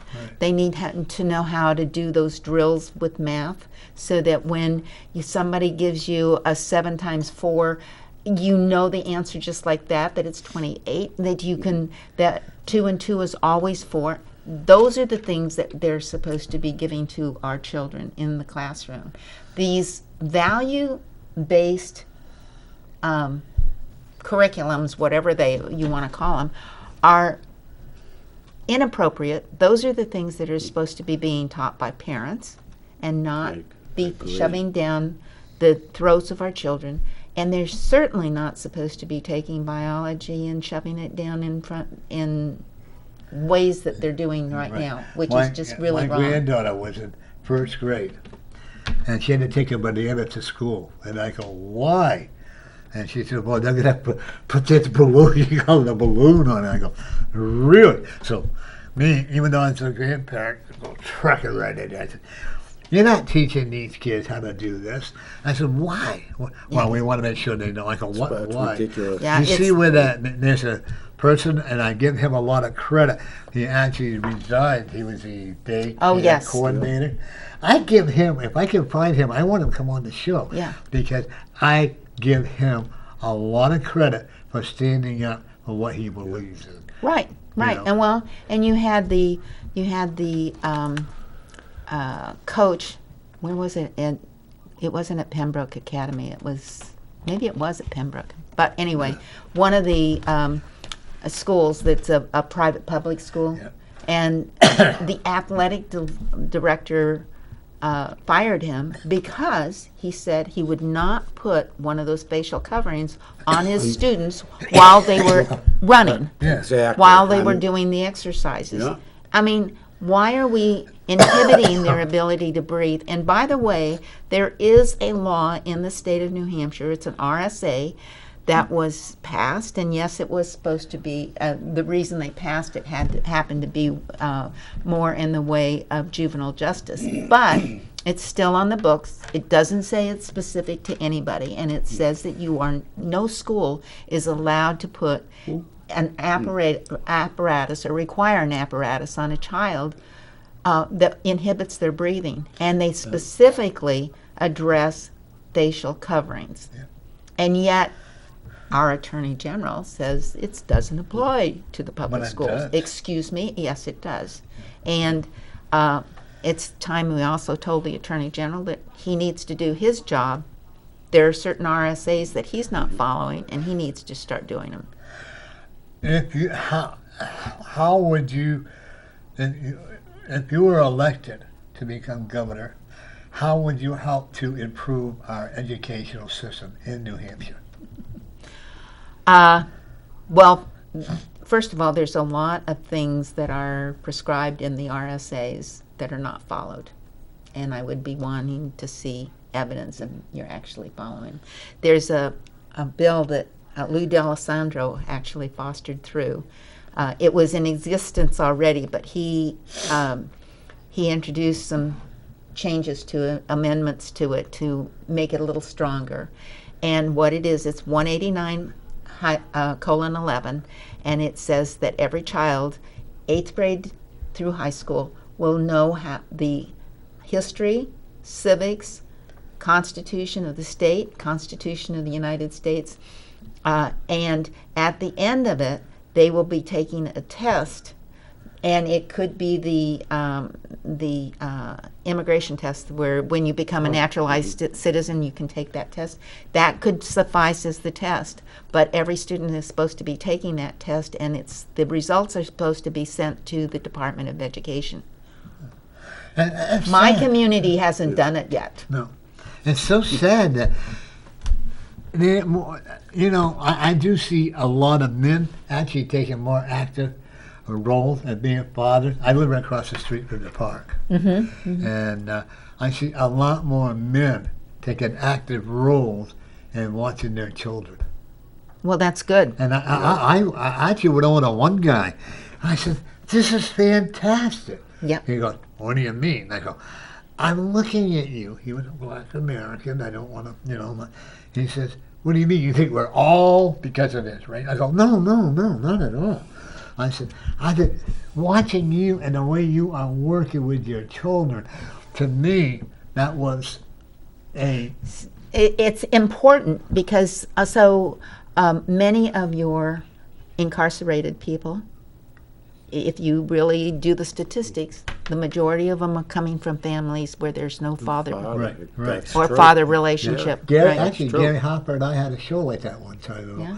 It really is. And It's important to have fathers in the home, and it's important to have mothers in the home, yeah. because mothers provide the nourishment and nourishing type of activities and so forth, and the fathers present a completely different approach to life.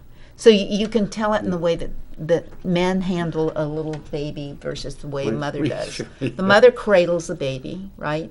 And looks at them face on.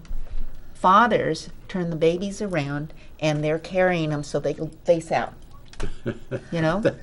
It's true. So there's a difference in the way that you address those children. There's where fathers are involved in the family, especially with little girls. Little girls don't get in trouble. They don't get pregnant early. When they have that strong father relationship, that doesn't happen. The same thing is true with little boys. They don't get in trouble with the law. They're psychologically better balanced. They're more likely to advance in school and do well in school. And not every child has to go to college, by the way. There are things that you can do as well. I mean, you look at the plumbers and the electricians, and they make a lot more money. Yes, right. And when people go to college, and the bartenders. right? And you don't, you don't have to start out in college. You can do something like go to work for a manufacturing company and just learn to sweep the floor first, or whatever it happens to be. You look at Carly Fiorina. She started out as a receptionist, and eventually made it up to being the CEO of a very large company and running for president of the United States. I mean, here's a woman that was just doing a menial job. I mean, and everybody starts at the bottom. So part of our problem with our college graduates is they think that when they graduate from college, now I get to go do what the CEO does, because that's where I was trained. No, honey, you get to go back and you get to start at the bottom, and maybe you've got to do something like go get a cup of coffee for someone. So I have a friend who she was a teenager, and she wanted to go work at the local drugstore as a retail person. And the pharmacist said, no, you're too young, you can't do this. And she said, I want to do it. He says, you won't even go and get my coffee. So she, every morning for a week, she showed up at his doorstep as he was coming out of his house with a cup of coffee in her hand. And he eventually gave her the job. Wow, good for her. So you have to be persistent. You have to show up on a regular basis. You have to show that you are taking pride in, even if it's washing dishes, that you really want to do the best job possible. And then you'll advance. And if you go to some of these manufacturing companies, what they'll do is, if they see promise in you, they'll send you to college. You'll get your college degree and you won't have to pay for it. They'll pay for it. Yeah. You know, so this is something that we have lost sight of. And When my son, okay, he has a high school education, but he works at a tool and die machine. He can do calculus just like that. Yeah. I can't do calculus, can you? I don't even know what it is. It's another form of algebra. Yeah. It's all these dots, right? You know, but he can. Next thing you know, and he's very intelligent, and all he has is a high school education, and and you look out the window and you see, like you said, them farmers in the ditch digging. They're making more money than, you know what I mean? but they show up. Yeah. They I mean, have to that's show real, up, yeah. and they have to take pride Okay, in I what want they're you doing. to tell people who you are, I'm Karen Testerman, and and I'm running for governor of the state of New Hampshire how can we get a hold of you? at KarenTesterman.com. Okay. Right? And your book is available on your website. Yeah, it is. Okay. It says, And- I choose to be free, Yeah. to live free. And anybody that would like to donate, They can To your donate cause? to my cause. and if they want to Karen volunteer to help you Absolutely. campaign, They can volunteer. We need volunteers. We need county chairs. We need town chairs. We need people that are willing to put a sign on their front yard. They need next people time you that come are, in, I'll have a sign. I'll have you bring me in the sign. I'll put out my yard proudly. Okay. How about you? I don't have a yard, Oh, so okay, I so- live in an Well, apartment you can put it in the building. window. No, actually. They- but- some of the apartments don't allow that, so No, you have to be yeah, careful. yeah. You- That's you why I know. always ask the owner of the building first. Yeah. you know. Oh, absolutely. And most of the people, and I'm really honored that I'm not seeing all the tenants they're all Trump, most of us are all Trump supporters. Oh. So I'm pretty lucky there. Oh, yes, you are. Even though I've had my. I don't know, though. I think there are a lot more Trump supporters out there than there Oh, aren't. more and more and more. I listen to a lot. Do you see where Keystone Pipeline is suing Biden administration for $15 billion? Wow. Well, look at all the people we put on the Yeah. wall. Oh, yeah, he did. The wall is going to be coming up next. And for all you, I have 5 boxes of crying towels for the Biden supporters. Do you have any crying towels for them, Dave? Really, huh? No? I'll give you some. But anyway, That's for all funny. those who think that Biden is peach, and I respect that, I respect whatever you believe in, because I actually believe that in both parties there's a lot of dishonest people both ways. And if it's People Republican, people are problem. People are people, Yeah. and you see bad apples in all, right? Yeah. Not in all, but in Quite a bit. every group, or where you'll always have somebody that's not. Michael going to have- Pence surprised the hell out of me. Yeah. When he was vice president, then all of a sudden he turned on us. I could not believe Yeah. it. Yeah. But I had a pleasure. Next time they come into town, Dave, Trump shows up, I'll let you know, we'll go. I had the pleasure of going twice to his rallies. It was just Oh, I went to 3 over it, right Oh, you down went the to 3 street. too, I went yeah. to 3. Oh, Yeah. yeah. And they had these people that were buying things, they're having like 5 or 6 people there. And I'm walking by, I said, Trump on the way, this lady's crying. I said, boo-hoo. I said, why are you crying? Because she says, you're supporting Trump. I said, apparently you better look around and see who you got supporting. And then they had two 3 people that were going to go to the rally. They were taking out their Antifa mask. And I went right to a policeman and said, those 3 people there you might want to keep an eye on because they got those face masks. So what was funny for me was we went to the first rally that he did in 2016. Yeah. And there's a phone call. Anyway, and we North bought. Community Corner. Hello. Hey, yes, hello. Is Norm available? I'm right here. Sounds Hey, like Norm, what do you say, brother? Good Not too- afternoon. Good This is afternoon. the other brother from the same mother. Oh, okay. That's my Hey, well, That's my good brother. afternoon. Yeah, good I afternoon. want to say hello to your guest, Karen. Uh-huh. hello. Yeah. And I also want to say hello to my brother. And so, hello, everybody. Hello. Hello. I'd like to address to Karen first, if I may. I want to congratulate you on your bold run again, and I wish you the best. Well, thank you. You're welcome. I saw you Sunday night in Londonderry, and David, Karen is the individual that I spoke about, woman running for governor that you were unable to meet at one of these COS meetings. I was working. Yes, I know, but she is the one. Karen, Yes, sir. I wanted to mention the book "I Choose to Live Free." Yes. I just tuned into the broadcast just a short time ago, and I heard a quick mention of it. Have you described what the booklet is? "I Choose to Live Free." I did. When you do it Do you again. know what it is? Okay. So it is the U.S. Constitution and the Declaration of Independence. And the U.S. Constitution has the Bill of Rights as well as the other amendments. And then it has the New Hampshire state constitution, plus the current one, plus the state constitution that was ratified in 1783. Good. I asked that if you can repeat it again toward the end of the show, because I do have one of the booklets. I did pick one up Sunday night, but I'd like the viewing. You're breaking up. Uh-oh, you're breaking up. Yeah, you're fading away on us, Jim. Uh-oh. Hey, look, then I'll hang up if I'm going to have phone problems.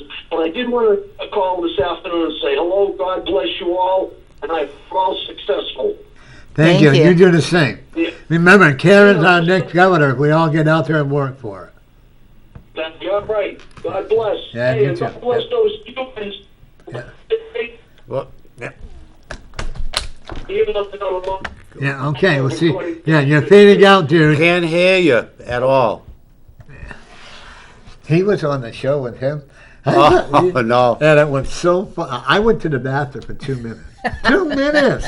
And I thought they got him a knockdown, drag-out fight here. Well, that's what I thought. I forget what it was about, but you pressed my buttons. That was I come back in and everybody's you know. But, Oh, well, that's good. well, he That was heard you speak, yeah. conversation. Yes. You know? Oh, yeah, he asked me to go to the Committee of Safety. event, yeah. Yeah, Do but you I have was any, working. any update speaking engagements? I do not have any speaking engagements coming up right away. Please let me know on Facebook Well- so I can announce them. or Okay, I email will. me 'em, Absolutely. Because we probably want to announce them. I want you to come back on again. Okay. You know, but you are such a positive, and trust me, I'm not always very nice. Okay? That's what I'm, but you have such a positive attitude about things, and you know what you're talking about. And it's not all BS. No, it's a lot of life experience is what it is. School Don't- of hard knocks. Yeah, don't you That's think it. we have to have that in order to be good at whether you're running for governor, whether you're running, like my TV show, I've been here, and when you and I do our readings, if we haven't been through the tough situation, then how can we help other people? That's right. That's right. With the taxes that keep, I'm a firm believer in rent control. What do you think about rent control? What do you mean by rent control? Okay, like in Manchester, these rents are going so exuberantly high, and like the way you are, But- and they're going. I'll tell you why rents are going high, because the government's paying the rent. That's That's right. what drives it up. It's very interesting. really is. Oh, I totally agree. So my husband's retired military, and it was always Oh, like Don interesting. Baldwin. Yes, and so it was very interesting because you would go, you'd get that cost of living increase, and the rent would go up. Yeah. You'd get, they gave you a certain amount of additional if you lived in certain communities because of the cost of living being higher. And as soon as those would come out from the government, the rent would go up that same percentage. Sure, So you really never got ahead. And the same thing is true with just about everything. Anytime you get government money in, and it's supposed to help you, Right, and the it cost doesn't. goes up. Exactly. I've been blessed not have to have the government help me with my rent or other Yeah. things like that. And I know some people who live in like public housing, that, and their Social Security gets a rate, but then, like you just said, their rent goes up. So the other thing is too is Social Security. You think that it's all free, but it's not, and you think that you paid into it, but you didn't. You actually were subsidizing the people who are on Social Security that year while you were working. And but the other interesting thing is, so the person gets the Social Security check, and out of it comes your Medicare payment, Part B, that's right. your Medicare Part B, and your Social Security goes up, cost of living, to 1, 2, whatever Yeah, the yeah. percentage is, and then, interestingly enough, your Medicare premium goes up Yep. that same percentage. Exactly.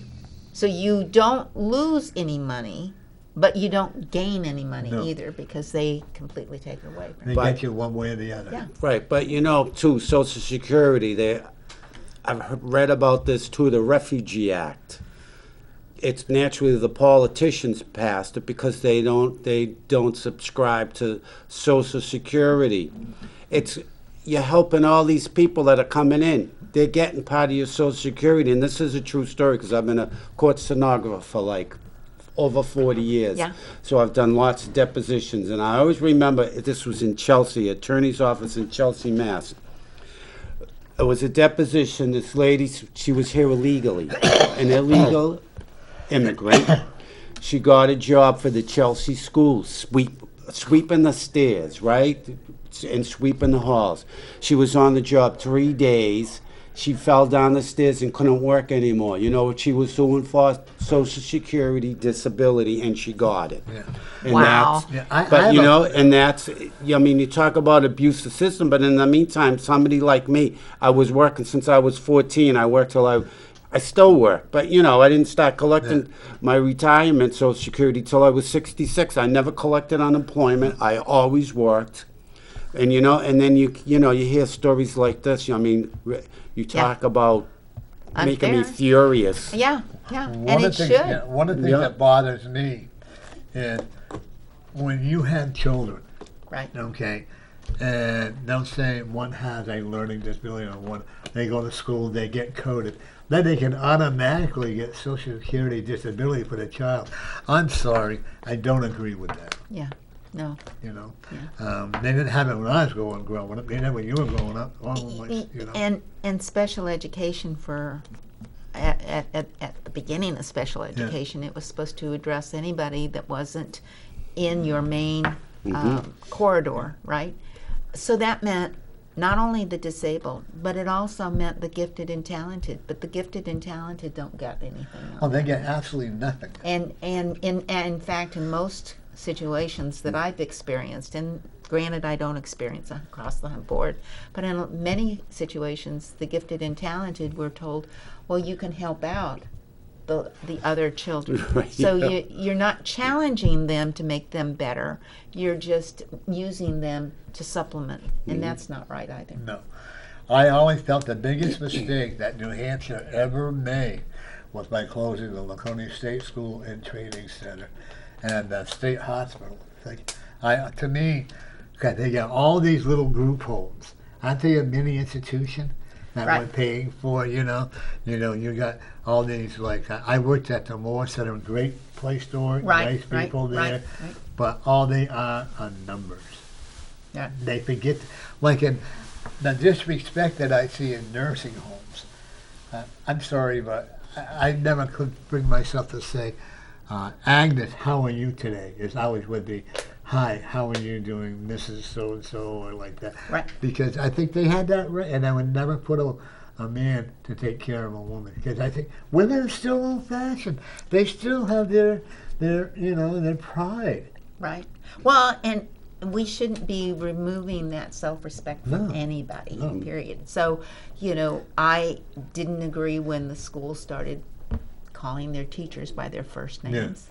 No. It's Mrs. Harris. It's Oh, Mr. we never did. Smith. I mean, no. You would never do Never. that. I had And, we even grew up in a time when in the shop class, when you used to have shop classes Yeah. and home I have- economics, so you learned about We had to take that one year in high school. Right. The boys So had to that you- take I home hated economics. woodshop. But you had to learn how Good to for what? put a nutritious meal together, Mhm. how to balance a checkbook, how to make sure that you were providing certain things that wasn't assumed that you would just absorb it somehow, yeah. right? So, but I remember that shop class teacher always had a paddle in his office. And there were times when young Joey or whoever would come in and grab your ankles, which pick out which paddle you want. That was another one. I remember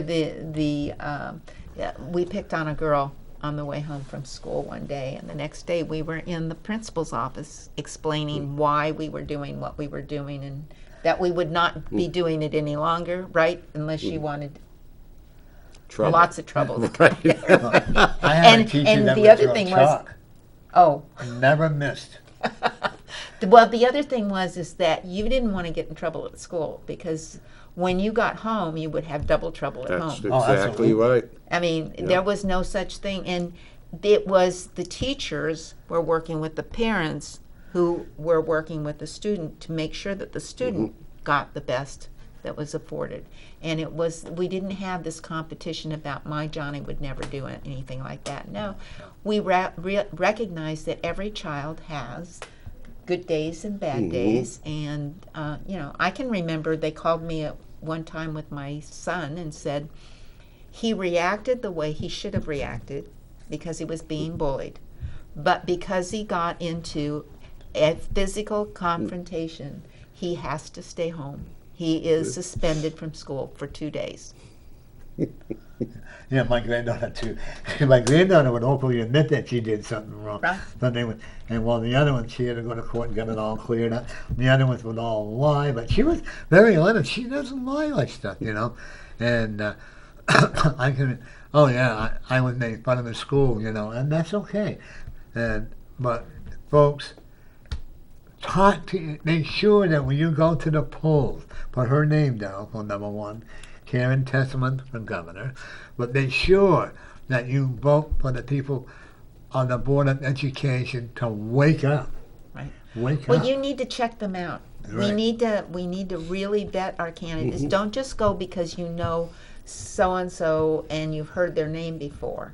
You need to go and you need to talk to them. You need to find somebody else that's talked to them, somebody that you trust maybe, or just observe what they do. Make sure you check them out because not everybody is what they say they are. Or who A they lot say of, they are. That's a lot true. of politicians are out there at all different levels, and we need to be involved. And if you're capable of running for office, and you've got a good set of values, morals, etc., be sure you go out and do your thing. Tell everybody what you are, who you are. I'm Karen Testerman. I'm running for governor. You can find me at KarenTesterman.com. And my little book, I Choose to Live Free, is available on my website. There you go. David, we forgot to get yours. Oh, David B., Lowell Medium Shop, 617-777-2236, biffit@yahoo.com. Tarot card readings, psychic readings, mediumship, crystal ball. Give me a call. Mine is spiritualvisionary.net. That's my website. My email is secondvisionbynorm@comcast.net. And my phone number is... What the hell is it? I don't know what it is either. I hit Norm. 289-4789. Or with Scott, 785-16. 84. Okay, we'll be happy to get to you. But if you let us know if you are interested in coming on the show, we're going to have, hopefully Karen will come back on again. Well, thank you for having me. Oh, Norm. it was an nice. honor. And it was nice to meet you, Barry, David. it was a pleasure. And you'll be back on again, right? Certainly. All Just let me right. know when. I sure will. Babe, you'll come back on. Okay. We'll have some more hardened questions together next time. But anyway, one of the things Come that, in with a list. if we don't have it, next time I want to talk about the abortions and rights. So you and I can, unfortunately, we don't have the time today. That's okay. But anyway, thank you so much for coming on. It was a pleasure. Well, thank you, Norm, for Okay. having me. It was fun. And everybody out there, remember, every day you are the winner.